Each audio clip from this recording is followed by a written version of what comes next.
au référendum de 2006. Je parle sous le contrôle de la plupart d'acteurs.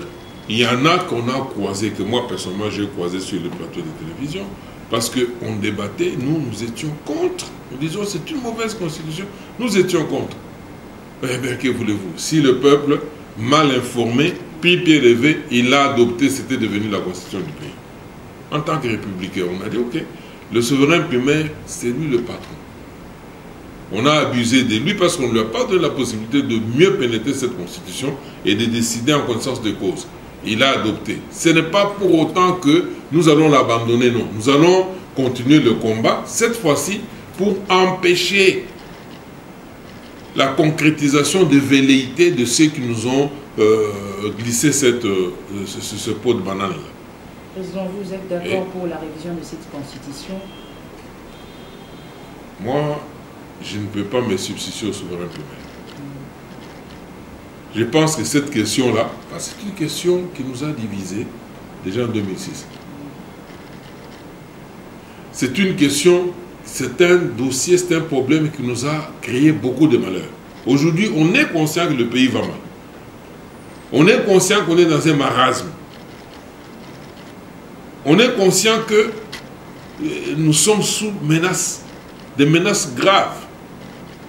Parce qu'aujourd'hui, le Congo est devenu un bien sans maître, le monde entier veut s'en approprier. Et ça, c'est fait au vu aussi de tout le monde. Tout le monde est au courant, c'est conscient de ça. Mais comment nous préserver de tout ça? Comment nous protéger de tout ça? Aujourd'hui, si nous allons devant des cours internationaux, quels sont les éléments que nous pouvons avancer pour dire voilà, et regarder dans notre loi fondamentale, cela est interdit, formellement interdit. Les prétentions de tel et tel, tout ça, ne sont même pas évoquées dans notre loi fondamentale. Pour qu'on nous comprenne. C'est clair. Moi, je pense que maintenant, il faut se poser une question. Parce que je vois le débat ne fait que s'amplifier. Et il pousse même le chef de l'État à en parler régulièrement. Tout simplement parce que, de un, parle-t-on de la révision de la Constitution, du changement de la Constitution, ou parle-t-on du troisième mandat? Les véreux sont en train de faire un lien entre la Constitution, qui pose problème, et tout le monde le sait, et le troisième mandat. Heureusement que le chef a été clair. Parce qu'il a dit qui vous a parlé du troisième mandat. Qui vous a dit que je l'ai fait pour avoir un troisième mandat? Il y a la jurisprudence, il y a certains présidents qui ont eu se saisir de ça pour créer des ouvertures afin de répartir à la case de départ. Est-ce que c'est ça l'intention de notre président? Est-ce que devrions-nous, en ce moment où le pays est en danger, le pays est menacé, privilégier un procès d'intention par rapport aux réalités que nous avons et qui sont palpables? Aujourd'hui, chers, les mêmes, moi j'ai suivi Délice Sanga. Nous devons quand même avoir des gens sérieux. Il a soutenu que cette constitution, il faut la changer.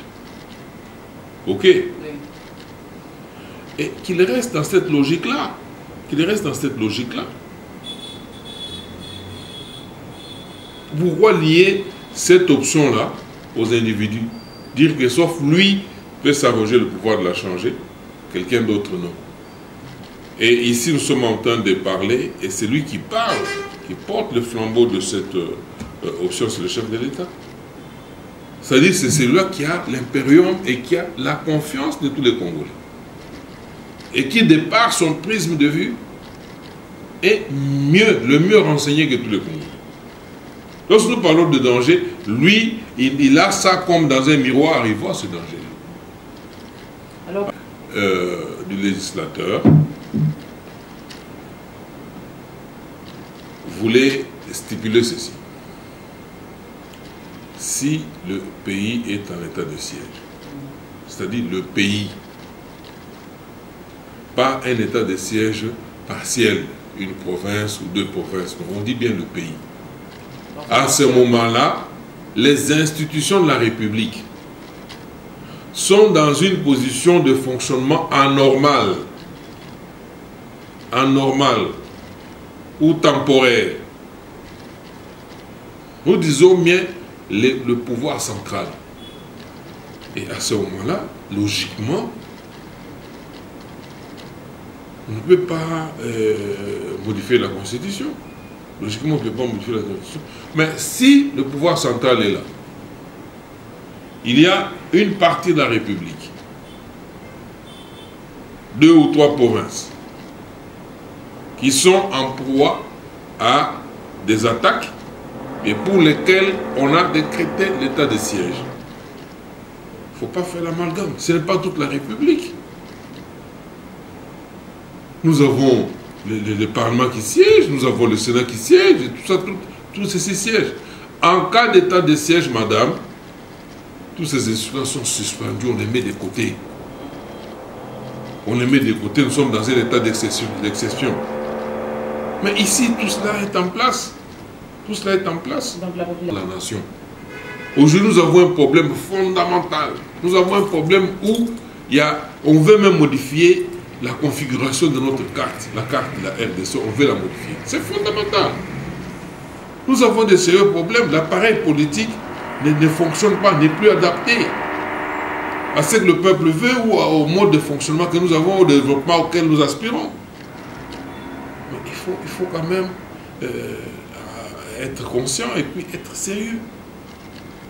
S'il faut gérer un problème fondamental avec des humeurs, je crois que nous ne nous en sortirons pas.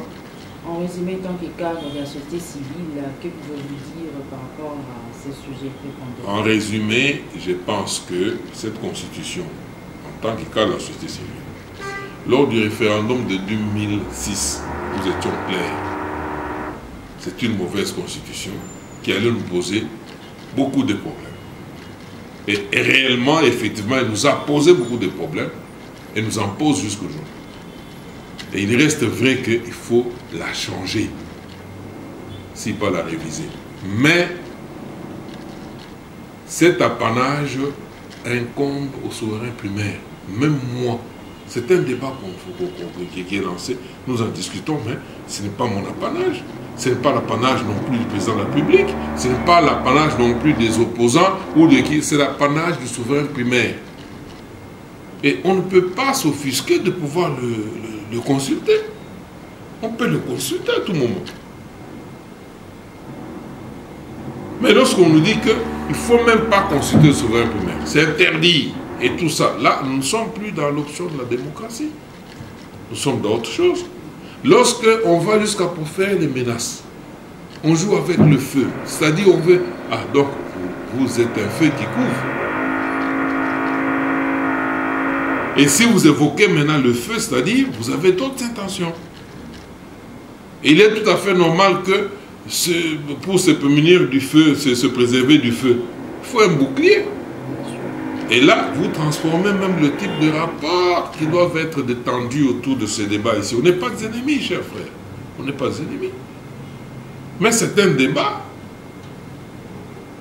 Et ce débat, on doit le faire sans aller dans les excès, sans aller dans les insultes, sans se substituer au souverain primaire qui reste le maître du pays. Et s'il faut se référer à lui, il n'y a que lui qui va décider. Aujourd'hui, qu'on le veuille ou non, il a donné mandat à celui qui trône à la tête du pays, qui s'appelle Félix Antoine Tshisekedi Tshilombo. Nous tous, nous étions aux élections. Même moi, j'étais candidat. Il y a des gens qui n'ont pas fait preuve, même dans leur propre milieu d'origine. Ils n'ont pas fait preuve.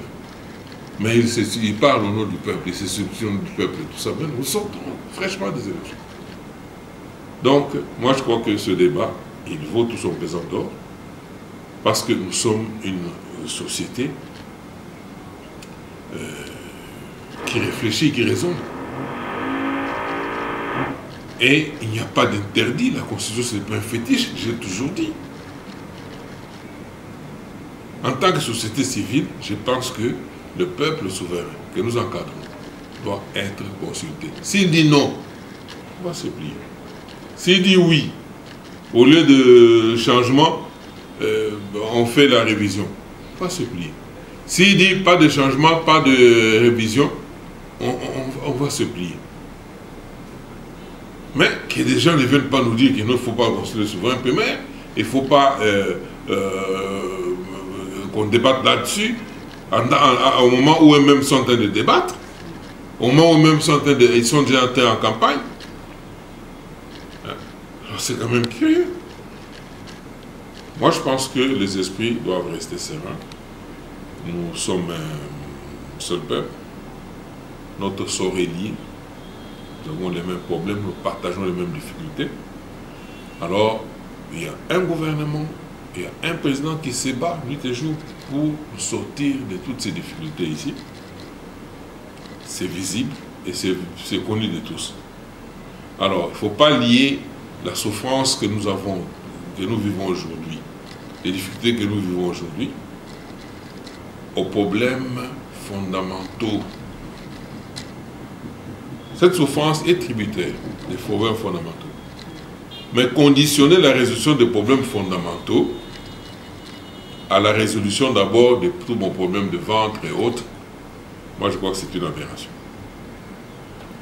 Merci. Confondre ce débat ici, ou immiscer dans ce débat le problème du troisième mandat, moi je pense que c'est une aberration.